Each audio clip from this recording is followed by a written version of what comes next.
ሀብት ማኔጅ ማድረግ እፈልጋለሁ፣ ቤተሰቤን በአግባቡ ማስተዳደር እፈልጋለሁ፣ የጊዜ አጠቃቀም ችግር አለብኝ፣ እንደዚህ ያለብኝ። ይሄው ወተት እዚህ መጽሐፍ ቅዱስ የማይርባችሁ እንቅልፋችሁ የሚመጣ ፌስቡክ ስታዩ ግን የምታነጉ እስከ 10 ሰዓት፣ ቲክቶክ ከሆነ እንቅልፍ የማይወስዳችሁ፣ ፊልም ከሆነ እንቅልፍ የማይወስዳችሁ፣ የነፍሳችሁ ምግብ ሲመጣ ግን የሚሰለቻችሁ ከሆነ እናንተ ታማችኋል። በጊዜ ወደ ሐኪም ቤት ነው። እዚህ ነው ሐኪም ቤት። ግን ይሄ ሙሽራችሁ ክርስቶስ የጻፈላችሁ ደብዳቤ ነው። ይሄ እንዴት ይሰለቻችኋል? በቀላሉ ማልለዋወጥ ሰው መሆን ፈልጋለሁ። የመርከቡ ቀዛፊ መርከቡ ውስጥ አለመኖሩ መርከቢቱን እንደሚያሰጥማት ሁሉ የመምህር መታጣት እጅግ ክፉ ተግባር ነው። የብጥብጥና የመከራ ምንጩ የመምህር መታጣት ነው ይላል። ማነው እንደሚለው? ቅዱስ ዮሐንስ አፈወርቅ። ለምንድን ነው ስለ ወንጌል የምንጸልየው? ወንጌል ምናችን ስለሆነ ነው።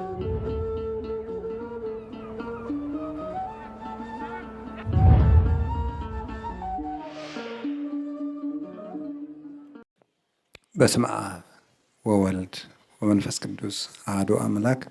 በስመ አብ ወወልድ ወመንፈስ ቅዱስ አሐዱ አምላክ። በስመ አብ ወወልድ ወመንፈስ ቅዱስ አሐዱ አምላክ። ይትባረክ እግዚአብሔር አምላከ አበዊነ ቅዱሳን ዘሰባሃ ምህረቶ በላዕሌነ። ምህረቱንና ቸርነቱን ይቅርታውን በሕይወታችን ላይ ያጸናልን የአባቶቻችን አምላክ እግዚአብሔር ስሙ የተመሰገነ ይሁን። የእናታችን የቅድስት ድንግል ማርያም የቅዱሳን መላእክት የቅዱሳን ነቢያት የሐዋርያት የሰማዕታት የጻድቃን ረድኤት አይለየን።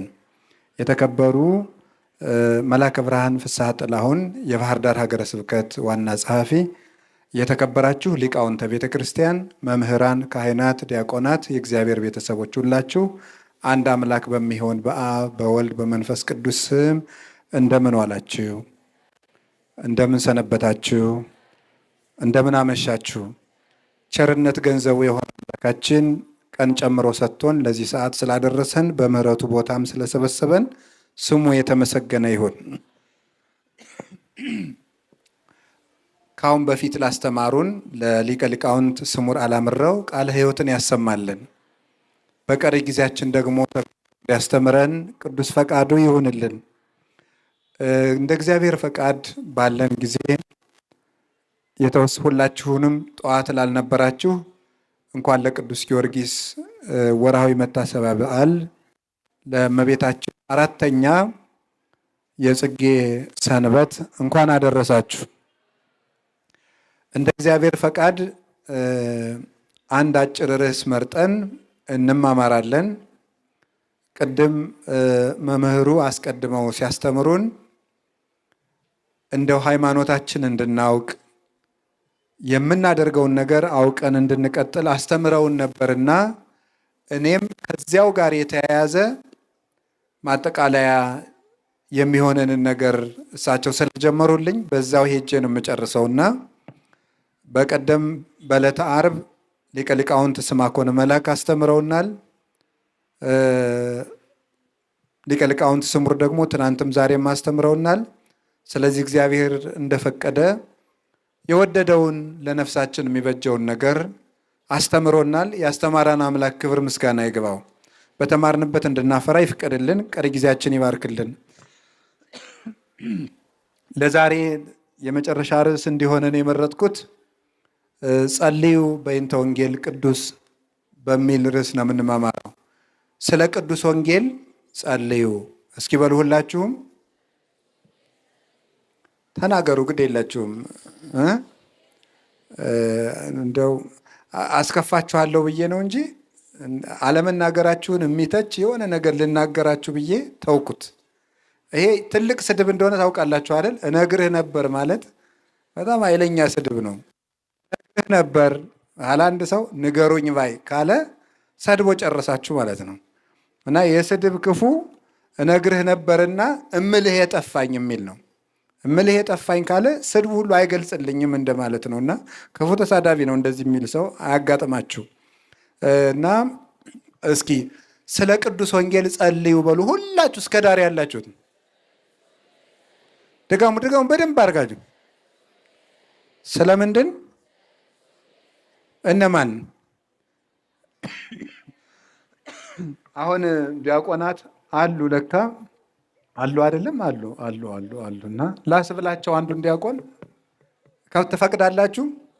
አዎ ይበሉት፣ በዜማ ይበሉት። እሺ እናንተ በጣም ግሩም። እሺ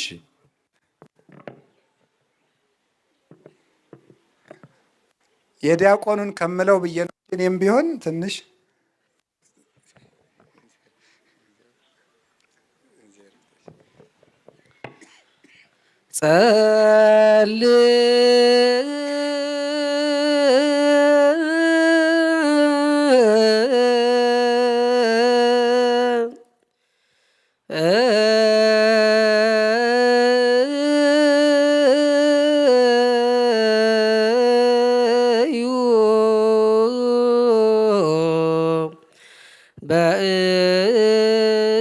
በእንተ ወንጌል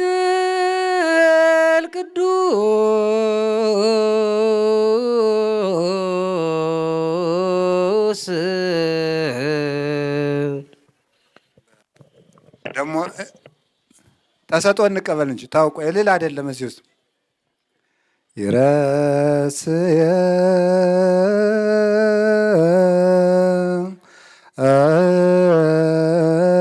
ነድ ልዋነ ለሰሚዐ ወንጌል ቅዱስ። እሺ ቃለ ሕይወትን ያሰማልን። ስለዚህ ርዕሳችን ምንድን ነው የሚለው? አንድ የድገሙት አንድ ጊዜ ስለ ቅዱስ ወንጌል። እሺ ይሄንን ርዕስ እንግዲህ እግዚአብሔር ስለ ሰላም ጸልዩ፣ ስለ ቤተ ክርስቲያን ጸልዩ፣ ስለ ፓትርያርኩ ጸልዩ፣ ስለ ሊቀ ጳጳሱ ጸልዩ እያለን ይቆያል። ዲያቆኑ ቅዳሴ ላይ ትልልቅ ርዕሰ ጉዳዮች ናቸው እዚህ ውስጥ የምንታዘው። እንግዲህ ቅዳሴ ራሱ ጌታችን መድኃኒታችን ኢየሱስ ክርስቶስ መስዋዕትም ሊቀ ካህናትም ንጉስም ሆኖ የሚገኝበት ጊዜ ነው። ትልቅ ጊዜ ነው። የመጨረሻ የመንግስተ ሰማያት ህይወታችን ማህተም የሚታተምበት ጊዜ ነው ቅዳሴ እና በዚህ ጊዜ ከምንታዘዘው ትእዛዝ ትልልቅ ትእዛዝ ነው። ቅድስት ቤተ ክርስቲያን በዚህ የመጨረሻው ትልቅ ሰዓት ላይ ካዘዘችን ትእዛዝ መካከል አንዱ ስለ ቅዱስ ወንጌል እንድንጸልይ ነው። ስለ ቅዱስ ወንጌል እንጸልይ ካል አንድ ሁለት ርዕሶችን እናይና ትምህርቱን እንቋጨዋለን። የመጀመሪያው ወንጌል ምንድን ነው እና ለእኛ ምናችን ነው? እሱ ላይ ትንሽ ጊዜ ለምንድን ነው ስለ ወንጌል የምንጸልየው? ወንጌል ምናችን ስለሆነ ነው። እስኪ አንድ ጊዜ ወንጌል ምናችን ነው ብላችሁ ጠይቁ። አሁን እንድንጸልይ ታዘናል። ስለ ወንጌል ጸልዩ ተብላችኋል። ሁላችሁም ማለት ነው። ሁላችሁም ወንድም ይሁን ሴትም ይሁን ነጋዴም ይሁን ምንም ይሁን ክርስቲያን እስከሆንክ ድረስ ኦርቶዶክስ እስከሆንክ ድረስ ስለ ወንጌል ልጸልይ ይገባል። ሽማግሌም ወጣት ሕፃንም ይሁን ምን ነጋዴም ሆንክ ስራ የሌለህም ብትሆን ስለ ወንጌል መጸለይ የአንድ ክርስቲያን አምላካዊ ትእዛዝና ግዴታው ነው። ስለዚህ ስለ ወንጌል እንድንጸልይ ወንጌል ምንድን ነው? ወንጌል አንደኛ የቃሉን ትርጉም ይዤ ትንሽ እነግራችኋለሁ። ሁለተኛ መሰረታዊ ሐሳቡን እነግራችኋለሁ። ወንጌል ማለት የግሪክ ቃል ነው። የግሪክ ቃል ነው ቃሉ። ወንጌል ማለት ብስራት ማለት ነው። ብስራት ማለት ነው። ስብከት ተብሎ ይተረጎማል። ስብከት ማለትም ብስራት ማለት ነው። ወይም በጎ ዜና ማለት ነው። በጎ ዜና፣ በጎ ወሬ ማለት ነው። ወሬ የሚለው ትንሽ ይቀላል።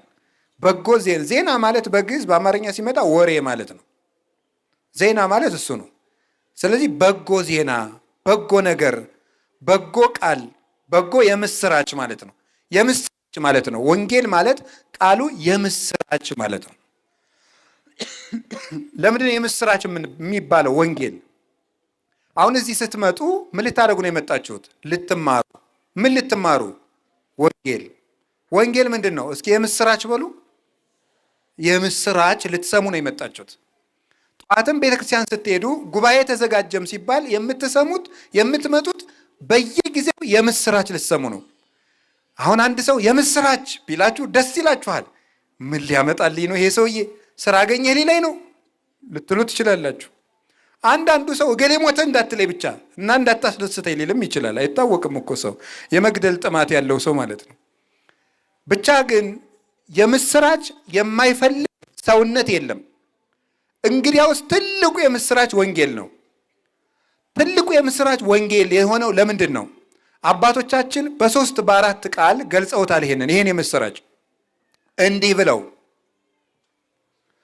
ሕዝብ ዘይነብር ውስተ ጽልመት ወጽላሎተ ሞት ብርሃን አብይ ሰረቀ ላዕሌሆሙ። በጨለማ የሚኖር ሕዝብ ታላቅ ብርሃን አየ። በሉ አንድ ጊዜ ሁላችሁ። በጨለማ የሚኖር ሕዝብ ታላቅ ብርሃን አየ። ትልቁ የምስራች ይሄ ነው። እንግዲህ ሌላ አይደለም።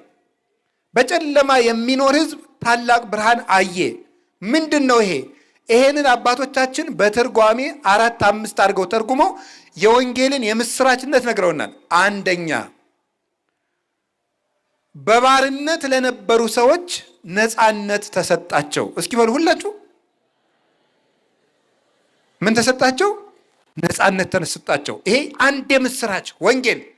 አሃዊነ ወንጌል አስተዳለወ ለነ መድኃኒተ ይላል ቅዱስ አቡሊዲስ የሚባል የቤተ ክርስቲያን ሊቅ።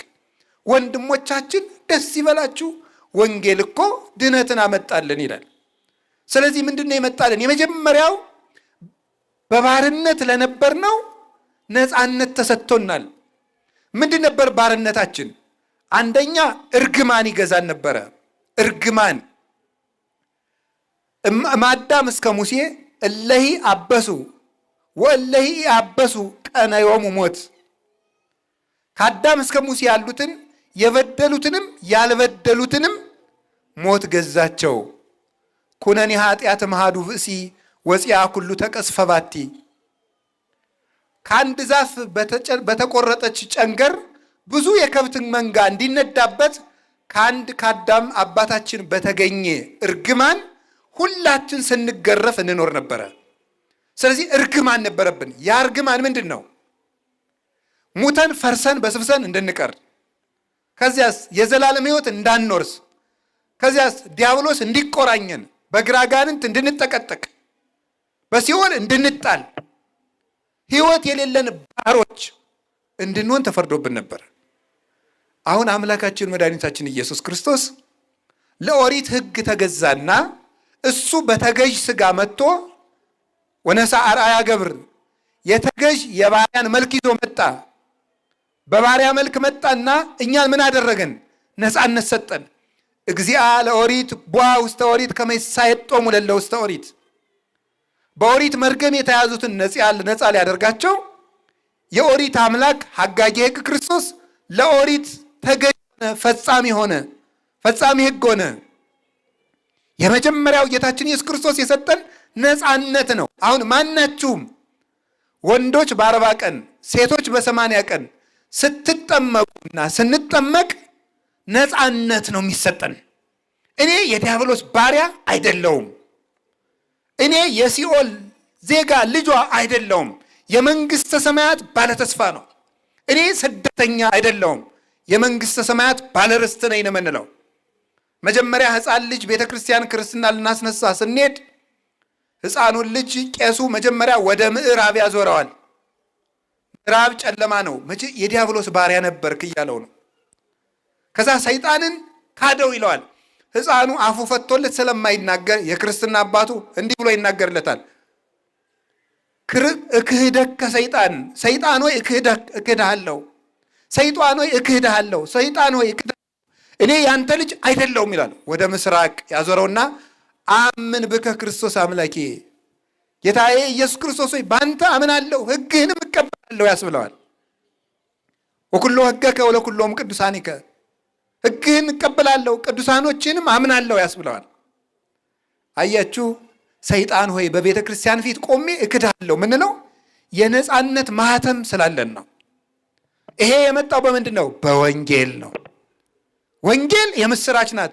የምስራች ሁላችሁም እንኳን ደስ ያላችሁ። በ40 ቀን በ80 ቀን ስትጠመቁ ምን ሆናችኋል? የዲያብሎስ ባሪያ አይደላችሁም። የሲኦል ልጅ አይደላችሁም።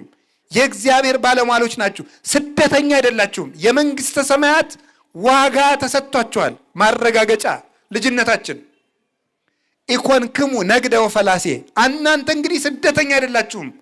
አላ ሰብአ ሀገሪቶሙ ለቅዱሳን አንትሙ፣ እናንተ የቅዱሳን አባቶቻችን ባላገሮች ባለርስቶች ናችሁ ብሎ ቅዱስ ጳውሎስ እንደነገረን የመጀመሪያው መድኃኔ ዓለም የሰጠን ነፃነት ነው። እንግዲህ ለነፃነት ተጠርታችኋል።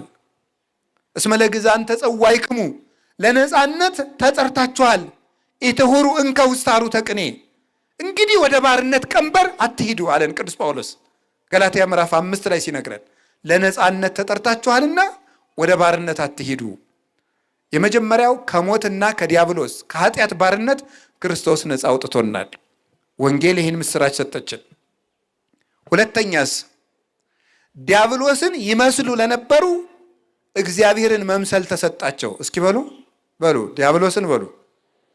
እሺ ይመስሉ ነበሩ። ማንን መምሰል ተሰጣቸው? እግዚአብሔርን እንዲመስሉ ተሰጣቸው። ከጀመሪያ እንስሳትን መስል ነበረ። እንዲህ ይላል መዝሙረ ዳዊት ምዕራፍ 48 ቁጥር 12 ላይ እንዲህ የሚል ቃል አለ። ሰብእሰን ዘክቡር ውእቱ ኢያእመረ ወኮነ ከመ እንስሳ ዘአልቦ ልብ፣ ሰው ክቡር ነበር አላወቀም፣ ልብ እንደሌላቸው እንደ እንስሳት ሆነ አለ። ሰው ምን ሆነ? እንደ እንስሳት። ከዛስ ምን ሆነ? እንደ ሰይጣን ሆነ። እንደ እንስሳት ሆነ የሰው ልጅ። ለምን? ክብራ ለነፍስ ነባቢት አይምሮ። መጽሐፈ መነኮሳት ላይ ማር ይስሐቅ ሲናገር የአዋቂት ነፍስ ክብሯ እውቀት ነው፣ ወይም የለባዊት የሰው ነፍስ ክብሯ እውቀቷ ነው ይላል። እውቀት ከሌላት እንስሳ ናት። አሁን ሰው ግን የዘላለም ሕይወትን ትቶ ሞትን፣ አምላኩን ትቶ ሆዱን ስለመረጠ ሰው እንደ እንስሳ ሆነ አለ። ፈረስ ሆነ ሰው አለ። ኢየሩሳሌም ኢየሩሳሌም ውሉድኪ ኮኑ ከመ አፍራስ ዘማውያን፣ ኢየሩሳሌም ልጆችሽ እንደ ፈረስ ሆኑ፣ እንደ ውሻም ሆኑ፣ አሰየፉኝ ይላል የሰራዊት ጌታ እግዚአብሔር ይላል ኢሳይያስ። ሰው እንስሳ ሆነ ተባለ። አሁንሳ የእግዚአብሔር ልጅ ኢየሱስ ክርስቶስ ራሱ እግዚአብሔር የሆነው እሱ ከእመቤታችን ከቅድስት ድንግል ማርያም ተወልዶ መጥቶ ምን እንደሰጠን ታውቃላችሁ? ይሄን ሰጠን። ምን ሰጠን? ነአምር ከመ መጽአ ወልደ እግዚአብሔር ወወሀበነ ልበ ከመ ናእምሮ ለእግዚአብሔር በጽድቅ ወሀለውነ በአሚን በወልደ እግዚአብሔር ዘውቱ እግዚአብሔር ዘበአማን። የእግዚአብሔር ልጅ እንደመጣ እግዚአብሔርን እናውቅ ዘንድ ልብ እንደሰጠን እናውቃለን። በእግዚአብሔር ልጅ በማመን ለዘላለሙ ጸንተን እንኖራለን። እርሱም እውነተኛ የባሕርይ አምላክ ነው።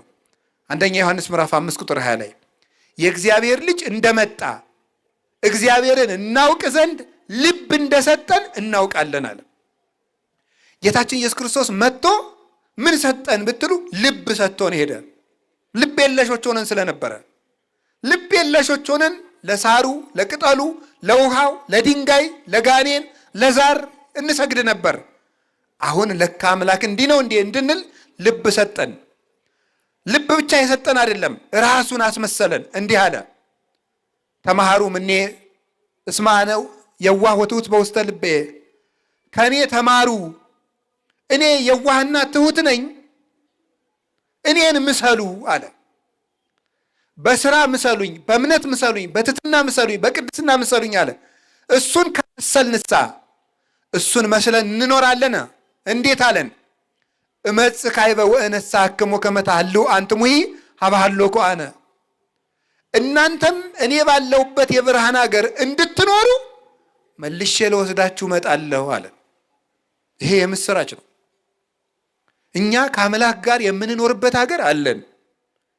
መንግሥተ ሰማያት የብርሃን ሀገር፣ ገብቶ መውጣት አግኝቶ ማጣት የሌለበት የሚሏት ሊቃውንት፣ መሰልቸት የሌለው አድሎ የሌለው ከፍ ላለ ሰው ትልቅ ወንበር፣ ዝቅ ላለ ሰው ትንሽ ወንበር የሌለበት እሪና ግዕዛን ያለበት የተካከለ ነፃነት ያለበት ሀገር መንግሥተ ሰማያት አለን። ክርስቶስ ራሱን እንድንመስል ፈቀደልን። ልብ ሰጠን። ከባርነት ነፃ ወጣን።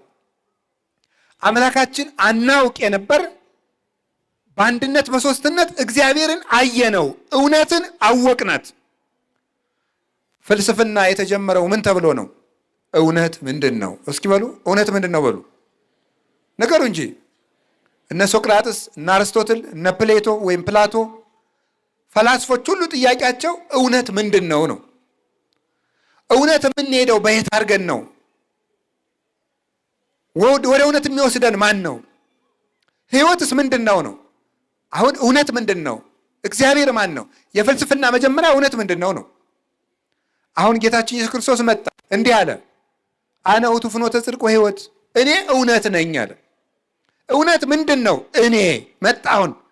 ፍጥረታት በሙሉ ሲጠይቁት የነበረውን ጥያቄ ክርስቶስ ሥጋ ለብሶ መለሰ። እውነት ምንድን ነው? እኔ። ወደ እውነት የሚካሄደው በየት ተደርሶ ነው? በእኔ። ህይወት ምንድን ነው? እኔ። ዮሐንስ ወንጌል ምዕራፍ 14 ቁጥር 6 ላይ ህይወት እኔ ነኝ አለ። ያ የህይወታችን ጥያቄ የመለሰልን እሱ ነው። ስለዚህ ናየዳክሙ በይንተ ነገረ ህይወት፣ የህይወትን ነገር እንነግራችኋለን። ዘርኢናሁ ባይንቲነ፣ እውነትን በዓይናችን አይተናል፣ በጆሮአችን ሰምተነዋል፣ በእጃችን ዳሰነዋል። እውነትን ሰማነው፣ እውነትን አየነው፣ እውነትን በላነው፣ ጠጣነው፣ ተዋህደን፣ ቅዱስ ሥጋውን ክቡር ደሙን በላን፣ በጥምቀት ለበስ ነው። እንደነገረን የተጠመቃችሁ ሁሉ ክርስቶስን ለብሳችኋል እንዳለን ቅዱስ ጳውሎስ። አያችሁ፣ እውነትን አየን፣ እውነትን ለበስን፣ እውነትን በላን፣ ጠጣን። ጌታም አለ እውነት ነፃ ታወጣችኋለች አለ። የእግዚአብሔር ልጆቹ ተባል። ባሮቹ ለመባል ያልበቃነውን ልጆቹ ሆን። እግዚአብሔር መጥቶ ልጆቹ አደረገን። የመንግሥተ ሰማያት ማረጋገጫ ተሰጠን፣ ማህተም። ይሄ ወንጌል የሰጠን ነው። አሁን ይኸውላችሁ ንስሐ የገባ ሥጋ ወደሙ የተቀበለ ሰው የመንግሥተ ሰማያት ማረጋገጫ አለው። በማን? በእግዚአብሔር ቸርነት። ትንሣኤ ልቡና ላለው ሰው ሞት በሱ ላይ ኃይል የለውም። ብፁዕ ዘረከበ ክፍለ በትንሣኤን ተተቀድም መጽያ። በመጀመሪያይቱ ትንሣኤ እድል ያለው ሰው የታደለ ነው። ማለት ልቡን ለንስሐ ለመግባት ለመቁረብ የታደለ ነው። በሱ ላይ ሞት ስልጣን የለውም ይላል ራእይ ምዕራፍ 20 ቁጥር 6 ላይ ሲናገር ቅዱስ መጽሐፍ። እንግዲህ ወንጌል ይሄን የምስራች ነግራናለች። ሞት በእኛ ላይ ስልጣን እንደሌለው፣ እግዚአብሔር አባታችን ሆኖ እንደመጣ፣ የእኛን ሥጋ ለብሶ እንደተዛመደን፣ ሁላችንም የእግዚአብሔር ልጆች እንደሆን፣ መንግሥተ ሰማያት እንደተከፈተልን፣ ብንበድልስ አርሃ ወለነ ኆኃተ ንስሐ። ቅዱስ ጎርጎርዮስ ዘኑሲስ እንደሚለው የንስሐ በርን ከፈተልን አለ። እኔ የመጣው ተወለድኩ፣ ልጆች አረኳችሁ፣ ወንጌል አስተማርኳችሁ፣ ይህን ሁሉ ትታችሁ ከካዳችሁ ገሃነም ይብላችሁ ሳይል ደግሞ የንስሐ በር ከፈተልን። አንቀጽ ፍኖት ንጹሕ ዘአልቦ አስዋክ፣ አንቀጽ ርኅው ለለ ይጐደጕድዎ። እሾህ የሌለበት የቀና መንገድ፣ ለሚያንኳኩ ሁሉ የተከፈተ ደጅ፣ የምህረት በር ራሱ ከፍቶ የሚጠብቅ እሱ ኢየሱስ ክርስቶስ ነው። ይህንን የምስራች ሰጥቶናል። ሰው አምላክ ሆኗል። በአጋንንትና በሞት ላይ እንድንሰለጥንበት ስልጣን ሰጥቶናል። ሞትን እንድንንቀው ቅዱስ አትናቴዎስ ላይ እንደነገረን ያረጀን አንበሳ የሚፈራ አውሬ የለም፣ ምክንያቱም ጥርሱ ወልቋልና። መርዙን የተፋ እባብ የሚፈራው የለም፣ እጁ ላይ ጠምጥሞ ይጫወትበታል እንጂ። እንግዲያውስ ሞት ያረጀ አንበሳ ሆኗል። እንዴት? ክርስቶስ ጥርሱን አውልቆበታልና። ሞት ሆይ መውጊያ ወዴት አለ ይላል ቅዱስ ጳውሎስ። አይቴ ቀኖትከ፣ መውጊያ ወዴት ነው? ክርስቶስ የሞትን መውጊያ ሰበረው። አሁን ያረጀ አንበሳ ሆኗል። የእባቡን መርዝ አስተፍቶታል ክርስቶስ ራሱን ቀጥቅጦ በመስቀል። መርዝ የሌለውን እባብ እጅ ላይ ቢጠመጥሙት ቢስለከለክ ምን ያደርጋል? ጌታችን ኢየሱስ ክርስቶስ የእባቡን መርዝ አስተፍቶ ሞትን እንዳረጀ አንበሳ ጥርሱን አውልቆ እኛ ነክሶ ማስቀረት እንዳይችል የትንሣኤ ልጆች አድርጎ ሰጥቶናል በቅዱስ ሥጋው በክቡር ደሙ። ወንጌል ይሏችኋል። ይሄ የምስራች ነው። ይሄን መስማት እንደሚሰለቻት ነፍስ ያለች በሽተኛ የለም። ቅዱስ ዮሐንስ አፈወርቅ ምን ይላል? እንደሚናገረው ነው። አንድ ሰው ታሞ መዳኑን የምናውቀው ምግብ ስጡኝ ሲል ነው አይደለም? ቆሎን እንስጥህ? አይ ይመረኛል። ዳቦ እንስጥህ? አይ ይመረኛል። ማር እንስጥህ? ይመረኛል። ጎበዝ፣ ይሄ ሰውዬ ታሟል።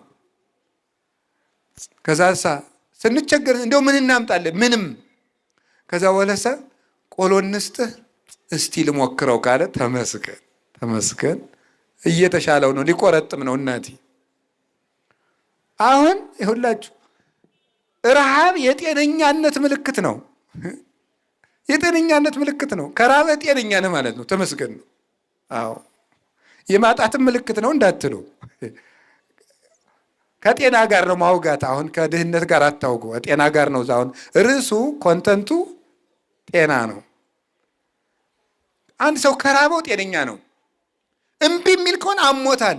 ጎበዝ፣ ቃለ እግዚአብሔር የማይርባችሁ ከሆነ ታማችኋል ማለት ነው። መጽሐፍ ቅዱስ የማይርባችሁ እንቅልፋችሁ የሚመጣ ፌስቡክ ስታዩ ግን የምታነጉ እስከ 10 ሰዓት፣ ቲክቶክ ከሆነ እንቅልፍ የማይወስዳችሁ፣ ፊልም ከሆነ እንቅልፍ የማይወስዳችሁ፣ የነፍሳችሁ ምግብ ሲመጣ ግን የሚሰለቻችሁ ከሆነ እናንተ ታማችኋል። በጊዜ ወደ ሐኪም ቤት ነው። እዚህ ነው ሐኪም ቤቱ፣ ቤተ ክርስቲያን። ጸልዩ እኮ ያለ እንደዚህ እኮ ነው። ቃለ እግዚአብሔር አልርባችሁ ካለ ታማችኋልና፣ እረ ጌታ ሆይ፣ እረ አይምሮዬን ጤና አድርገው፣ እረ ቃልህ እንዲርባው አድርገህ ብላችሁ ጸልዩ ማለት እኮ ነው። የምንጸልየው ለዚህ እኮ ነው። ይሄ ምስራች እኮ ነው። እንዴት ይሄ ይሰለቸዋል ሰው? እግዚአብሔር ያሳያችሁ፣ ክርስቶስ ያመልክታችሁ። አሁን አንድ የተጫጩ ሰዎች ምንድን ነው የሚባለው? በዚህ ዘመን የተጫጩ ምንድን ነው የሚባለው? ወንድና ሲተጫጩ በሉት እንጂ እጮኛ ደግሞ ሌላ ስም አለው። በቃ እሺ። አሁን አንድ የምትወጂው እጮኛሽ ልበል፣ ለልጆቹ ነው። ትልልቆቹ ያገባችሁት ደግሞ ድሮ እያላችሁ አስቡ።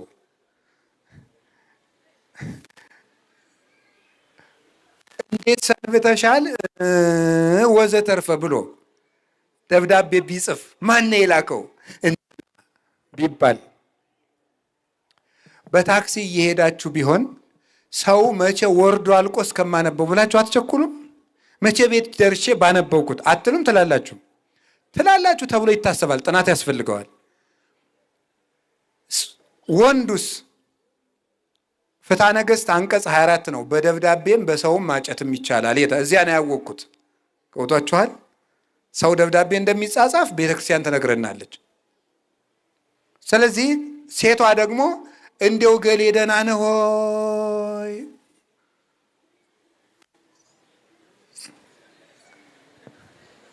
ምንድን ነው የምትስቁት? ታውቁት ይሄን? እኔ እንደዚህ ነው ያልኩኝ። ምንም ያልኩት ነገር የለም። እንደው እኮ ታምር ነው እኮ። አይ እናቴ፣ እድለኛ ርዕስ ነው እኮ ይሄ እኮ። እስካሁን ፍግግ አላላችሁልኝም እኮ። ባደርግ ብሰራችሁ እቺ ስትመጣ ተፍነከነካችሁ እንደ ቆሎ። ደህና ነው እንደ ፈንዲሻ። እሺ ወደ ጉዳያችን ጎበዝ፣ እየመሸ ነው። ታዲያ ደህና ነህ ሆይ ብላ ስጽፍለት ደስ ይለዋል። እንግዲያውስ ከዚያ በላይ ይሄ ኢየሱስ ክርስቶስ የነፍሳችን ሙሽራ ነው። ታውቃላችሁ? የቤተ ክርስቲያን ሙሽራ ነው ክርስቶስ። የአንዳንዳችን ነፍስ የማን ሙሽራ ናት? የክርስቶስ ናት። እንግዲያው ጌታችን ኢየሱስ ክርስቶስ ሙሽራችን ክርስቶስ ለሙሽራይቱ ነፍስ የጻፈላት መልእክት ነው ይሄ። ይሄን ስታነቡ ይከፋችኋል እንዴ? ማን ነው የሚስቱ ደብዳቤ የሚጎረብጠው? በተለይ የጮኛው። የሚስቱ እንኳን በአሻቦም በምንም በዘይትም ስለሚጣሉ አጉል ነው። ለምሳሌ አይመችም። በተለይ የሚጣሉ ግን ይሄ ሙሽራችሁ ክርስቶስ የጻፈላችሁ ደብዳቤ ነው። ይሄ እንዴት ይሰላችኋል? አዎ ከመፋጻ ቀጢን ወከመ መሰንቆ ሐዋስ ያስተፌሳህኒ በሰሚዖቱ፣ እንደ ቀጭን ፉጨት እንደ መሰንቆ ድምፅ ነፍሴን ደስ ያሰኘኛል። አርእየኒ ገጸከ አስማአኒ ቃለከ እስመ ቃልከ አዳም ወገጽከ ላህይ። ክርስቶስ ሆይ ትላለች ነፍስ መኃልየ ዘሰሎሞን ምዕራፍ 2 ላይ እባክህ ቃልህን አሰማኝ፣ መልክህንም አሳየኝ። ቃልህ ያማረ ነው፣ መልካ ታምራትህ መልካ ትምህርትህ የሰመረ ነው። እባክህ ቃልህን አሰማኝ ትላለች ነፍስ። ሄዳችሁ ተመልከቱት። ይሄ እንዴት ይሰለቻችኋል? አንድ ንጉሥ ሰው መሬት ቀምቷችሁ ወይ ደብድቧችሁ ወይ ግፍ አድርሶባችሁ ከዚያ ጊዜ ጀምሮ ለዚያ ንጉሥ አመልክታችሁ ያ ሁልጊዜ ስትወጡ ስትገቡ የምትፈሩትና የሚያሰቃያችሁ ሰው ድጋሜ እንዳይደርሳችሁ የሚያደርግ የፍትህ ደብዳቤ ቢጻፍላችሁ ያ ሲነበብ ይከፋችኋል እንዴ? እንግዲያውስ ክርስቶስ የሚያሰቃየን ሰይጣን ሁለተኛ ከልጆቼ እንዳትደርስ ብሎ የጻፈበት የፍትህ ደብዳቤ ነው። ሁርም ድሬ ሰይጣን ያለበት አንተ ክፉ ከልጆቼ ወግድ ብሎ ክርስቶስ ጠላታችን የገሰጸበት ይሄ የምህረት ደብዳቤ ነው። ይሄ የፍትህ ደብዳቤ ነው። እንዲያውም ፍትህ የሚል መጽሐፍ አለው። ፍትህ ነው የሚባለው። ፍትህ የሚባል ጀስቲስ የሚባል መጽሐፍ አለው እና በጣም አሰልች መጽሐፍ ነው እና ቅዱስ ዮሐንስ አፈወርቅ ምን ያለ አንድ ሰው የፕላቶን ትምህርት ለፍቶ አጥንቶ ፍትህ ሳያገኝ ይሞታል አለ። በፍትህ ተመርቆ ያለ ፍትህ ሊሞት ይችላል። እናቴ የህግ ባለሙያ ይቅርታ፣ የፕላቶ ማለት ነው። የፕላቶ አሁን ወደዚህ ነገር አትሂዱ፣ ወደ ሌላ አትውሰዱት። ወደ ሌላ ወደ ምንም በቃ አትውሰዱት። የፕላቶን የህግ ትምህርት ተምሮ አንድ ሰው ያለ ህግ ሊሞት ይችላል። የክርስቶስን ህግ ተምሮ ግን ያለ ህግ ቢሞት እንኳን ክብር ያገኛል። እንዳልባሌ ቢሞት፣ ተንቆ ቢሞት፣ ሬሳው ተተፍቶበት ቢሞት እንኳን በክርስቶስ ህግ የሞተ ሰው ክብር አለው። እንግዲህ እግዚአብሔር ቤተሰቦች እረፍት ትፈልጋላችሁ? ይሄን መጽሐፍ አንብቡት፣ ስሙት። ይሄንን ፍትህ ትፈልጋላችሁ? ይሄንን አንብቡ። ደስታ ትፈልጋላችሁ? እዚህ ውስጥ አለላችሁ። እውነቴን ነው የምነግራችሁ። ይሄ የምስራች ነው። እንደውም አንድ ነገር ልንገራችሁ። አንድ ሰው አንድ ደራሲ ተደራሲ የሚባል አለ። ተናጋሪ እና ምንድን ነው የሚባለው? ታዳሚ። ለተናጋሪ ታዳሚ ኦዲየንስ ይባላል። ለዚህኛው ደግሞ ደራሲ ተደራሲ። ተደራሲ የሚባለው አንባቢ ማለት ነው። ጸሐፊው ልብ ብላችሁ ስሙ። ጸሐፊው መጽሐፍ ከጻፈ በኋላ መጽሐፉን ስታነቡ ሰውየው የለም። ስልክ ደውላችሁ ጥያቄ ቢኖራችሁ ልትጠይቁት ወይም ኢሜይል ልትልኩለት ወይም በአካል ቀጠሮ ልታስይዙት ትችላላችሁ። መጽሐፉን ስታነቡ ሰውየው ጋር ማውራት አትችሉም። አንድ ጊዜ ጨርሶ የነገረንን ሐሳብ ነው የምንሰማው። መጽሐፍ ቅዱስ ስናነብ ግን እግዚአብሔር ቃል በቃል ይናገረናል። እግዚአብሔር ይነግሮሙ ለሕዝቡ በመጽሐፍ እግዚአብሔር ለሕዝቡ በመጽሐፍ ይናገራል። መጽሐፍ ቅዱስ የሚያነብ ሰው እግዚአብሔር እየሰማ ነው፣ እየተናገረው ነው። መጽሐፍ ቅዱስ የሚያነብ ሰው መረጃ አይደለም የሚሰበስበው፣ ሕይወት ነው። እግዚአብሔር ያናግረዋል። ይሄ ቃል ወረቀትና ፊደል አይደለም፣ ሕያው መንፈስ ነው። ወዘኒ ቃል ዘአነ ነገርኩክሙ መንፈስ ውእቱ ወያሕዩ። የሩቅ ብእሲ ንግግር አያድንም፣ ከመለኮት የወጣ ቃል ግን ያድናል። ይሄ የምነግራችሁ ቃል የሚያድን ሕይወት ነው ብሎ ጌታ ነግሮናል። ስለዚህ የሕይወት ቃል ነው። እጅን ታጥቦ የሚያነቡት፣ ተረጋግቶ የሚያነቡት፣ ስልክን ዘጋግቶ የሚያነቡት፣ አይምሮን ሰብስቦ የሚያነቡት፣ ጊዜ መድበው የሚያነቡት፣ በተቀደሰ ክፍል ሆነው የሚያነቡት ልዩ የሕይወት ደብዳቤ ነው፣ የሕይወት መጽሐፍ። ስለዚህ ወንጌል ጸልዩ። 1 2 3 ይሄ የቃሉን ትርጉም ይዤ ነው። ወንጌል የምስራች ነው። ክርስቶስን መምሰል ተሰጥቷቸዋል። እንኳን ደስ ያላችሁ።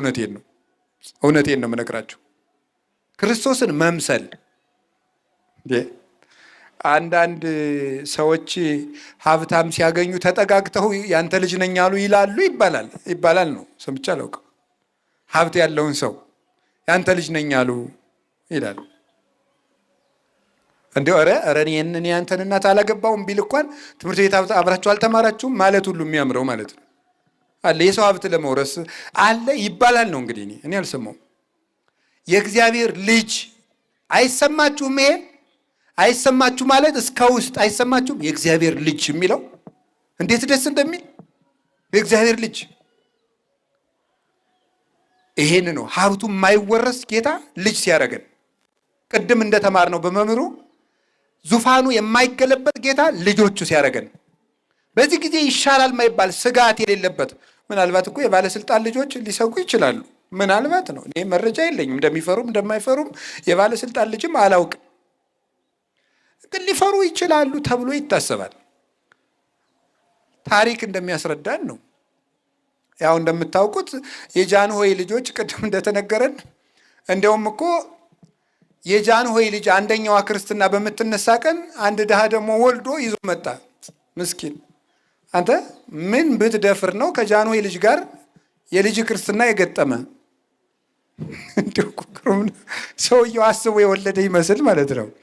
እና በሌላ ቀን ይቀየር ይለወጥ ተብሎ ተወስኖ ልብ በሉ። ኋላ ግን ጃንሆይ ሩሩህ ስለሆኑ ተውት ይነሳ ብለው እቴጌ መነንን አስፈቅደው አብሮ ተነስቶ እንዲያውም ልብስ ሁሉ ተሰፍቶ፣ ምክንያቱም በአንድ በኩል ራርተው ሊሆን ይችላል፣ በአንድ በኩል የእሳቸው ልጅ አነስ ያለ ልብስ ከለበሰ ሰው ጋር እንዳይነሳ የሚሆን ይሄ ጥናት ያስፈልገዋል። ተጠንቶም አይታወቅም ልብ ስለሆነ እግዚአብሔር ያውቀዋል። አንዳንድ ድሃ እንደዚህ ይገጥመዋል። ገጥሟት ያች ልጅ በደንብ አምሮባት ተነሳች። አያችሁ ጎበዝ፣ የጃንሆይ ልጅ እንኳን ክርስትና በሚነሳበት ቀን ክርስትና መነሳት ችግር እስኪሆን ድረስ ታስቦ ነበር። የነገስታት ልጆች ግን ስጋት አለባቸው። በኋላ ተሰደው ነው የሄዱት። ጓዛቸውን ጠቅልለው አካሄዳቸውም በብዙ መከራ ነው። በኬንያ ተደርጎ በምን ተደርጎ በአፋር እንደዚህ ተነርቶ መኪና ስንት 24 ሰዓት ተነርቶ እዚያ ኬንያ አውሮፕላን መጥቶ ተቀብሏቸው የእንግሊዝ አውሮፕላን ምን ተብሎ ነው በታሪክ ተጽፎ እንደሰማ ነው። የእግዚአብሔር ልጅ ግን ማን ያሰጋዋል? ማንም። ለምን? በእግዚአብሔር መንግስት ላይ ባላንጣ ስለሌለበት፣ ተበላላጭ ስለሌለበት፣ ተፎካካሪ ስለሌለው፣ ገልባጭ ስለሌለው እና የዚህ ንጉሥ ልጅ መሆናችን የምንሰማበት አዋጅ እኮ ነው። ሰምታችኋል? አሁን ተፎካካሪ ልጆቹ ናችሁ። የወራሽነት መብት በፍርድ ቤት ስትሟገቱ ሰንብታችሁ ይሄው የወራሽነት መብቴ ደብዳቤውን አይተዋል ነው የምትሉት። ይሄኛውን የወራሽነት መብት ግን ይዛችሁት አትዞሩ። ምን አይነት ምስኪኖች ነን! የሰማይ ሀገር የምትወርስበትን የወራሽነት አዋጅ ጥለት ትዞራለህ እንዴ? ይህ እኮ የሰማይ መንግስት የምንወርስበት የውርስ መጽሐፋችን ነው። ይሄ ነው ለኛ የተሰጠን ወንጌል። ቀጥሎ አንድ ሁለት ነገር ጨምራችሁ፣ ወንጌል ለመዳን የሚያሳድገን ወተት ነው። እስኪ በል ሁላችሁ ወንጌል በሉ። ለመዳን የሚያሳድገን ምንድን ነው? ወተት ነው። ለምን የሚያሳድገን? በዚህ ምድር ለመኖር በእናትህ ወተት ታድጋለህ። በዚህ ምድር ለመኖር የእናቱን ወተት እንግዲህ ተብሏል። የእናቱን ወተት በአግባቡ ያልጠባለች ምን አይነት ልጅ ነው የሚሆነው? ጅላጅል ነው፣ ብቻ ጉልበት የለውም። 10 ጊዜ ጉንፋን ይዞኝ ምናምን የሚነፋነፍ ሰው ሲታሰብ በአግባቡ ያልጠባለች ሊሆን ይችላል ተብሎ ይታሰባል ነው። ይሄም ጥናት ያስፈልገዋል። ግን ሐኪሞቹ የእናት ጡት ወሳኝ ነገር ነው ብለው ነግረውናል። እና እንደው ያንዳንድ ይሄ በደንብ በተለይ እስከ 5 ዓመት ይጠባ ነበር ድሮ ነው። ዛሬ እናቶችም ሰልፊሽ አይደሉም። ብቻ ግን አስቸጋሪ ነው። እንደ ድሮም ምግብ የለም። እሺ ቅቤም አረም ስለሌለ አይፈረድም። እናቶች አይፈረድም። ድሮ ግን እናቶቻችን ውሃ ሂደው እንኳን ውሃ ቀርተው መጥተው እስከሚያወርዱት ቸኩለን ተጎንብሰው እንጠባ ነበረ። ተጎንብሰው ያጠቡናል እስከሚያወርዱት እምቢ ብለን ምን ይላል አንዳንዱ ጨው ይላል፣ አንዳንዱ ምን ይላል እንደዚህ እስከሚል ይጠባ ነበር። አላ እንደዚህ ያለው ልጅ በኩርኩም ስትመቱት ቀጭ ነው የሚል ራሱ። ይሄ ያልጠባው ግን እንደ ዱባ እንደዚያ ነው የሚለው ማለት ነው። ይሄ ያልጠባው ነው፣ ይሄ ዝም ብሎ እንደዚያ ያለው ማለት ነው። እና የእናትህን ጡት በአግባቡ አጠባም ኑሯል አይባል ነገር። ልጁ ያን ጊዜ ልጅ ነው። ወደ ጉዳያችን እንምጣና አያችሁ፣ የጠባው ልጅ ጠንካራ ነው። በሽታን የሚቋቋምበትን ንጥረ ነገር እዚያ ውስጥ ያገኛል። ሐኪሞችን ጠይቋቸው ይነግሯቸዋል። ዋሽቻ እንደሆነ ያገኛል።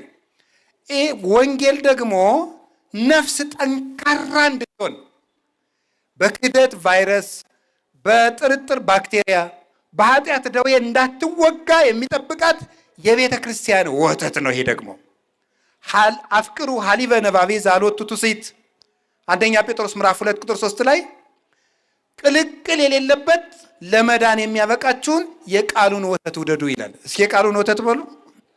ለመዳን የሚያሳድጋችሁን የቃሉን ወተት። እንግዲህ አንተም ጉንፋን የያዘህ በትክክል እንዳትሉኝ፣ የእኔ ሌላ ነው። እኔማ እንዴት ጠንካራ እንደሆንኩ ማወቅ አልችልም። ወደ ጉዳይ ልውሰዳችሁና ለመዳን የምታድጉበትን ወተት ተመኙ። አንድ ልጅ ልብ በሉ፣ የእናቱን ጡት ባይጠባ እናቲቱ ምን ይላታል? ትታመማለች። በተለይ አንድ ዓመት ከመንፈቅ ድረስ ወይም እንደወለደችው 6 ወር እንደዚህ ዝም ብሎ ልጁ አልጠባ ቢል ትታማለች። ጡቷን ያማታል። እንደሚባለው በገጠር ጡቷን ይቆረጥማታል ነው የሚባለው። ልጁ ስላልጠባ ነው። የቤተ ክርስቲያን ጡት ይሄ ነው። ይሄን ያልጠባ ሰው የቤተ ክርስቲያን በሽታ ነው። ህመም የሆነ ሰው ነው። ህመም የሆነ ሰው። ስለዚህ ማደግ ከፈለጋችሁ በጸሎት ለማደግ ጥሩ ጸሎተኛ መሆን እፈልጋለሁ፣ ትዕግስተኛ መሆን እፈልጋለሁ፣ የተረጋጋው ሰው መሆን እፈልጋለሁ፣ የውሳኔ ሰው መሆን እፈልጋለሁ፣ በቀላሉ ማልለዋወጥ ሰው መሆን እፈልጋለሁ፣ ሀብት ማኔጅ ማድረግ እፈልጋለሁ፣ ቤተሰቤን በአግባቡ ማስተዳደር እፈልጋለሁ፣ የጊዜ አጠቃቀም ችግር አለብኝ፣ እንደዚህ ያለብኝ። ይሄው ወተት እዚህ የሚያሳድግ ማለት ነው። አሁን በጠራዋቸው ርዕሰ ጉዳዮች ሁሉ የበሰለ ሰው የሚያደርጋችሁ ይሄ ነው። የበሰለ ሰው የት ምን ማድረግ እንዳለባችሁ አይን የሚሆናችሁ መጽሐፍ ይሄ ነው። ስለዚህ የቃሉን ወተት ውደዱ። ከቃሉ ጋር ናችሁ። እግዚአብሔር ከሁላችን ጋር ይሁን። እንደገናስ የእግዚአብሔር ቃል የህይወታችን ሲሳይ ነው። እስቲ ሲሳይ በሉ። እንጀራችን ነው፣ የነፍሳችን። ይኸውላችሁ ሰው 3 ተፈጥሮ ነው ያለው። ነፍስ፣ ስጋ፣ መንፈስ ይባላል። ነፍስ፣ ስጋ፣ መንፈስ ወይም ስጋ፣ ነፍስና አእምሮ ብላችሁ መውሰድ ትችላላችሁ። አእምሮ ከኃጢአት መንጻት፣ ስጋው ደግሞ መቀበል፣ እንደዚህ ለነፍሱ ምግብ ያስፈልገዋል። አእምሮው ደግሞ መማር አለበት። አሁን እናንተ የሁላችሁ እግዚአብሔር ያሳያችሁ። ሰው ማለት በሉ፣ አንድ ጊዜ በሉ፣ ሰው ማለት በሉ፣ ስጋ በሉ፣ እሺ፣ ነፍስ እና ምንድን ነው መንፈስ በሉ እንጂ መንፈስ። አሁን እናንተ ስለዚህ እስቲ ምን ማለት ነው ያላችሁኝ? የረስቸው እኮ ነው። ምን ማለት አንዴ በሉ ሁላችሁ። ሰው ማለት በሉ እስኪ አንድ ጊዜ ሰው ማለት በሉ። ስጋ ነፍስና ምንድን ነው መንፈስ። በጣም ጥሩ።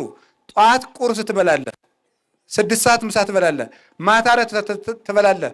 ጠዋትም ሆነ ማታም ሆነ ሁለተኛ ቀን ማክሰኞ ቁርስ ትበላለህ፣ ምሳ ትበላለህ፣ እራት ትበላለህ። ጠዋትም ሆነ ማታም ሆነ ሶስተኛ ቀን እያልክ ሳምንት ሞላ። ሰውየው ምንድነህ? በሬ። ለምን እንዴ? ሰው ከሆንክ ምንድነህ ብያችኋለሁ። ነፍስ በሉ እስኪ። ስጋና ምንድን መንፈስ። አሁን እሳ ሰኞ ቁርስህን በላ፣ ጥሩ። ከዛስ መጀመሪያ ጸለይክ፣ ጥሩ። ከዛ ቁርስህን በላ፣ በጣም ጥሩ። እሺ መጽሐፍ ቅዱስ አነበብክ፣ በጣም ጥሩ። አሁን ምን ሆንክ ማለት ነው? ሰው። ጸለይክ፣ ለነፍስ ድነት ጸለይክላት። መጽሐፍ ቅዱስ አነበብክ፣ ለአእምሮህ አነበብክ። ከዛስ እንጀራም በላ፣ ሰው ሆንክ ማለት ነው። ሰው ተብላችሁ ለመጠራት እንኳን ለነፍሳችሁ ምግብ ይሄን ማንበብ አለባችሁ። ሐኪሞቹ በጣም ባላንስ ዴት ነው የሚሉት። ምንድን ነው የሚባለው? የተመጣጠነ። እስኪ በሉ አንድ ጊዜ። አይ እናቶች፣ የተመጣጠነ ምግብ ምንድን ነው? ቫይታሚን፣ ፕሮቲን፣ ካርቦሃይድሬት ምናምን እትስ። ይሄ አንድ ምግብ ነው የሚባለው። የተመጣጠነ ምግብ አይደለም። ይሄ ስጋ ብቻ ነው። ነፍሱስ መንፈሱስ? አንዳንድ ሰው ከሚስቱ ጋር ሲጣላ ሚስቱ ስትጨቃጨቀው፣ በተለይ እንደ ሀብታም ያለው አሉ ነው እንግዲህ አሉ ነው። ያው ምዕመናን እየመጡ ነው ይህንን ነገር በጆሮአችን የሚያቀብሉን እንጂ እኛ አናውቅም።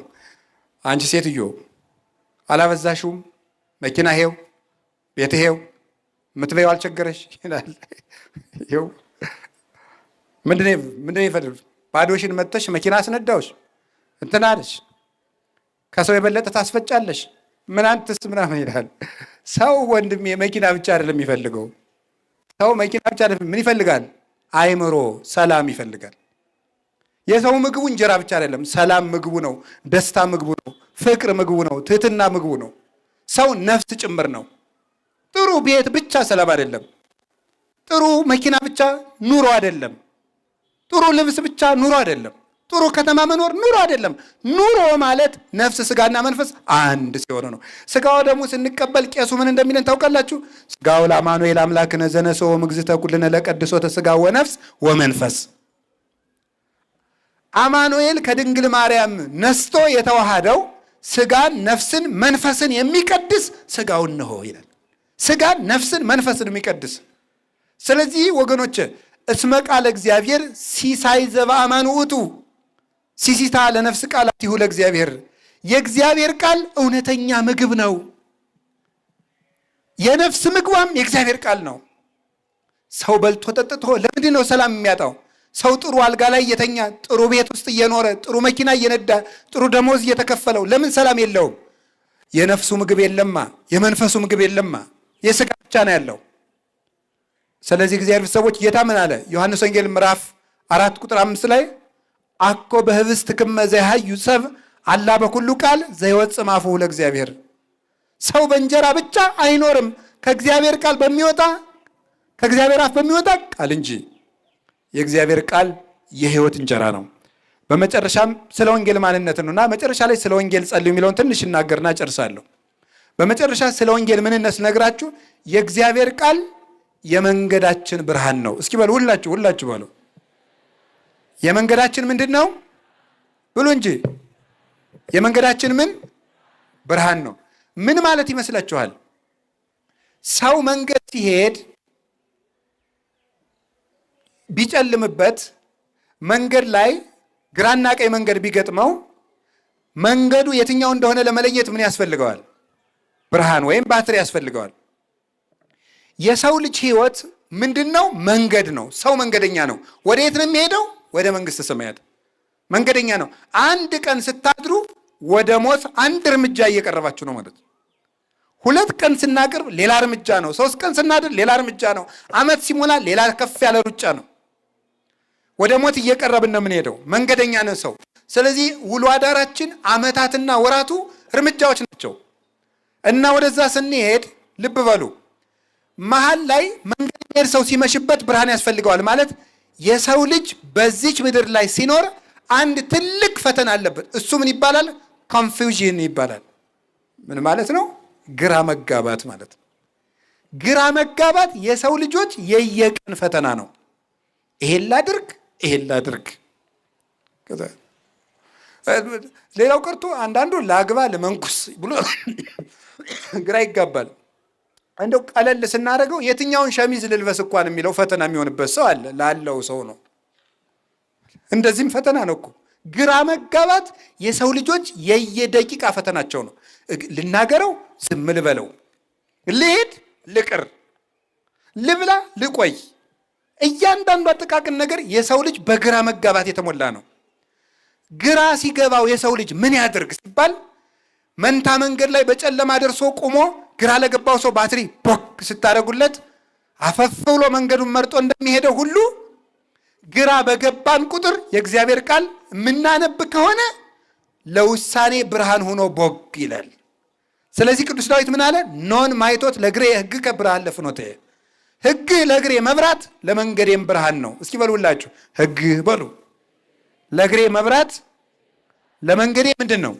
ብርሃን ነው። ምን ማድረግ እንዳለባችሁ በእያንዳንዱ ርዕሰ ጉዳይ ላይ ከሰው ጋር ለመኖር ጓደኛ ለመሆን ዝምታ ለመምረጥ መቼ ለመናገር መቼ ዝም ለማለት ለመነገድ ላለመነገድ ሹመትን ለመተው ለመሾም ለእያንዳንዱ ነገር መጽሐፍ ቅዱስ ላይ አለላችሁ። እንዲህ ያለ ብርሃን ነው።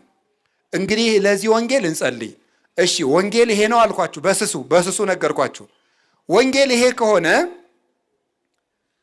ይሄ ከሆነ አንድ ቃል ጨርስና ልጨምራችሁ ስለ ወንጌል። አሁንም አንድ ወንጌል የእግዚአብሔር ልብ ነው። አንዴ በሉ ሁላችሁ። እስኪ አንድ ጥያቄ ልጠይቃችሁ። የእግዚአብሔርን ልቡን ማግኘት ትፈልጋላችሁ? አትፈልጉም? የማይፈልግ እሺ፣ የሚፈልግ የእግዚአብሔርን ልብ ማግኘት የሚፈልግ ወይ ጥጋቡ እናንተ ቆይ ትዕቢት ነው ትሕትና ነው ነው አመርሃ እንዴ ምንድን ነው ይሄ? ነው እንደ አንደኛ ክፍል ልቶ ነው። አንደኛ ክፍል ተማሪዎች ያወጣ ሰው መኖሩን አረጋግጠው ነው። ቆይ እስኪ ነገር ብለው ልቡ የሚያስበው ነገር ሁሉ ለእናንተ ያካፍላችኋል ማለት ነው። ወኩሎ ዘሰማይኩ በሀበ አቡየ ነገርኩ ክሙ፣ በቃ ከአባቴ በህልውና ያየሁትን ሁሉ ነገርኳችሁ አላቸው። እናንተ እንግዲህ ባሪያ አይደላችሁም። ለባሪያ የልብ አይነገርም፣ ለወዳጅ ነው የሚነገር። አላ ይሬክተ አንትሙ፣ እናንተ ወዳጆች ናችሁ። ለወዳጅነቴ ምልክት ከአባቴ ጋር ቅድመ ዓለም የመከርኩትን ሁሉ እዚህ ውስጥ ነግሬያችኋለሁ አለ። እኛ የክርስቶስ ልብ አለን። የምናስበው በክርስቶስ ልብ ነው። ወንጌል የምናውቅ ሰዎች ማለት ነው። ይህን ይዞ ነው ቅዱስ ዮሐንስ አፈወርቅ እኛ እኮ በአርስቶትል ልብ አናስብም፣ እኛ እኮ በሶቅራጥስ ልብ አናስብም፣ እኛ በፓይታጎረስ ልብ አናስብም፣ እኛ የምናስበው በክርስቶስ ልብ ነው። እንዲህ ልብ ለሆነን ሕግ እንጸልይ፣ ለወንጌል እንጸልይ። እስኪ ለወንጌል እንጸልይ በሉ። ረጅም ርዕስ ነው እናቴ። በቃ በ5 ደቂቃ ላጠቃል። ከበቃኝ ካልበቃኝ ይቀራል። ወንጌል ይሄ ነው አልኳችሁ። ለወንጌል መጸለይ ምንድን ነው? እንዲገባን። እስኪ እንዲገባን በሉ ንገሩኝ እንጂ እንዲገባን መጸለይ ያለብን። ጸልዩ ለነ ከመ ያርሁ እግዚአብሔር አናቅጸ ቃል፣ እግዚአብሔር የቃሉን ደጅ እንዲከፍትልን ጸልዩልን።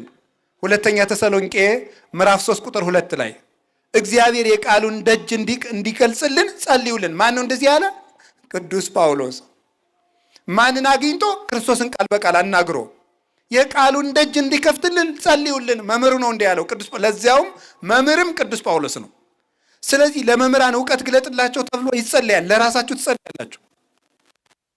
ሁለተኛ ምን ብለን መጸለይ ያለብን? የእግዚአብሔር ቤተሰቦች ወንጌል እንዳያሳጣን። አመፅ ረሃበ በውስተ ምድር፣ በዚች ምድር ላይ ረሃብ አመጣለሁ ብሏል እግዚአብሔር። አኮ ረሃበ እክል ወማይ ወጽማማይ፣ የእህል ረሃብና የውሃ ጥም አይደለም። ረሃብ ሰሚያ ቃል እግዚአብሔር፣ የእግዚአብሔርን ቃል የመስማት ረሃብ አመጣለሁ ብሏል እግዚአብሔር ይላል ትንቢተ አሞጽ ምዕራፍ 9 ቁጥር 11 ላይ። መጸለይ ያለብን ምንድን ነው? መድኃኔ ዓለም ሆይ ቃልህን አትጠፍብን፣ ጉባኤ አታሳጣን፣ ቃልህን የምንሰማበት መድረክ አትንሳን ብለን መጸለይ ያለብን። ሁለት በሉ እንጂ ስለ ወንጌል መጸለይ ማለት። ሶስተኛ ስለ ወንጌል የምንጸልየው ምን ብለን መሰላችሁ? መምህሮቻችን እንዳያሳጣን መጸለይ ያለብን። እንዳያሳጣን፣ መምህር እንዳያሳጣን የሚያስተምር። አሁን እንደዚህ ስል ጊዜ አባ ስለምትሰብኪ ለራስሽ እንዳትሉ፣ እኔም ጸልዩልኝ። አዎ ጸልዩልኝ፣ ለእኔም ጸልዩልኝ፣ እማምላክ ለእኔም ጸልዩልኝ። እውነቴን ነው። ግን እኔ መምህራችሁ ነኝ የሚል ህሊና በህሊናዬ ውስጥ ጨርሶ የለም፣ እግዚአብሔር በሚያውቀው ብቻ። ግን መምህር አታሳጣን ብላችሁ ጸልዩ። መምህር እንዲጨምረን መጸለይ ያለብን። እስኪ መምህር እንዲጨምረን በሉ። መምህር እንዲጨምረን። ጌታ ምን አለ? ማይረሩሰ ብዙኅ ወገባሩ ህዳጣን ሰአልወ ለባለ ማይረር ከመ ይወስክ ገባለ ለማይረሩ። መከሩ ብዙ ነው፣ ሰራተኛው ግን ጥቂት ነው። የመከሩን ባለቤት ለመከሩ ሰራተኛ እንዲጨምር ለምኑት አለ። እንደምታውቁት ነው፣ ጉድለታችን ብዙ ነው፣ ኃጢአታችን ብዙ ነው፣ መተላለፋችን ብዙ ነው። ቁም ነገረኛው ግን ጥቂት ነው። ስለዚህ መምህር እንዲጨምረን፣ እረ ጌታ ሆይ መምህር ጨምረን ብለን መጸለይ ያለብን። መምህር እንዲጨምረን፣ ጉባኤ ቤቶቻችን እንዲያሰፋልን፣ ደቀ መዛሙርትን እንዲያወጣልን፣ የበለጡ የላቁ መምህራን እንዲተኩልን ጌታ ሆይ መምህር ስጠን። በቀን ቢያንስ አንድ አቡነ ዘበሰማያት ስትጸልዩ መምህር ጨምር ብላችሁ ጸልዩ። እኔ እውነቴን ነው የምነግራችሁ። ቅዱስ ዮሐንስ አፈወርቅ እንዲህ ይላል፣ የአንድ ከተማ መሪ ከሀገሩ መጥፋቱ ለከተማው ሁከት እንደሚሆን ሁሉ የመርከቡ ቀዛፊ መርከቡ ውስጥ አለመኖሩ መርከቢቱን እንደሚያሰጥማት ሁሉ ከማውቄ ታጦ ሊቅሰ ግብር እኩይ ውእቱ ወጥንት ለኩሉ ሁከት፣ የመምህር መታጣት እጅግ ክፉ ተግባር ነው። የብጥብጥና የመከራ ምንጩ የመምህር መታጣት ነው ይላል። ማነው እንደሚለው? ቅዱስ ዮሐንስ አፈወርቅ ነው። ስለዚህ መምህር አትንሳን ብለን መጸለይ ያለብን። ሌላስ ስለ ወንጌል የምንጸልየው ምንድን ነው? እንድንሰራ እርዳን ብለን መጸለይ አለበት። እስኪ እንድንሰራ እርዳን በሉ ንገሩኝ እንጂ። እንድንማረው እርዳን አልን፣ መምህር ጨምርልን አልን፣ እንዲገባን አድርገን አልን። መጨረሻስ ተምሮ ሊቁ ነው መዳን የለ አይደል? እንድንሰራ እርዳን። ይሄ ለእኛም ለእናንተም እንድንሰራ እርዳን። እኔ አሁን እያስተማርኩ ነው። ምናልባት መለፍለፍ ከጀመርኩ በትንሹ 5 ዓመት ሊሆነኝ ይችላል። ግን ብዙ ጉድለት አለብኝ። እንድሰራ እርዳን። ንስማ ወንግበር ቃለ ወንጌል ከቅዱስ በጸሎቶሙ ለቅዱሳን። በቅዱሳን ጸሎት ቃልህን ሰምተን ለመስራት የበቃን አድርገን የሚለው ቄሱ ለዚህ ነው። እንድንሰራ እርዳን። መስማት ብቻ አይደለም መተግበር ነው። አንድ ሰው ይላል ቅዱስ ዮሐንስ አፈወርቅ አናጺነት እወዳለሁ ስላለ ዓመት ሙሉ አንድ ጎጆ ሊሰራ አይችልም። ከአንድ አናጺ ጋር እንጨት መጥረብ የጀመረ እንደሆነ ግን ሙሉ አናጺ መሆን ይችላል። ስለፈለጉ ብቻ የፈለጉትን ነገር መሆን አይቻልም። አኮ በአጽምዖቱ ዘትጸድቁ አላ በገቢሮቱ፣ በመስማት ብቻ አትድኑም በመስራታችሁ ነው እንጂ ብሏል ሮሜ ምዕራፍ 2 ቁጥር 13 ላይ። ስለዚህ እንድንሰራው እርዳን። የመጨረሻው ግን ይሄ ለሁላችንም ነው። የእግዚአብሔር ቃል ጸልዩ ለነ ከመ ይሩጽ ቃለ እግዚአብሔር፣ ቃለ እግዚአብሔር ፈጥኖ ለሁሉ እንዲደርስ ጸልዩልን። ይሄ ለኛ ነው። የቀድሞ ለእናንተም ለኛም ነው። አሁን ደግሞ ለኛ ለመምህራኑ እንጸልዩ እዚህ ለቆም ነው። የእግዚአብሔር ቃል ፈጥኖ ለሁሉ እንዲደርስ። ይሄን ደግሞ ምን አለ ደግሞ ከመንዳን ማበሰብ እኮያን ወንጌል ስንናገር ከሚያሳድዱን ከክፉ ሰዎች እንድንድን ጸልዩልን ብሏል። አንደኛው የእግዚአብሔር ቃል ፈጥኖ ለሁሉ እንዲደርስ፣ ሁለተኛው ደግሞ ይሄን ስንናገር ከሚያጠምዱን ሰዎች እንዲሰውረን ጸልዩልን ብሏል።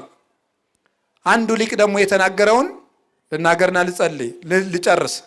ጸልዩ ለነ በይንተ ድካምነ ከመ ያጽንዓነ እግዚአብሔር በአብይ ሳይሉ በርትዕት ሃይማኖት።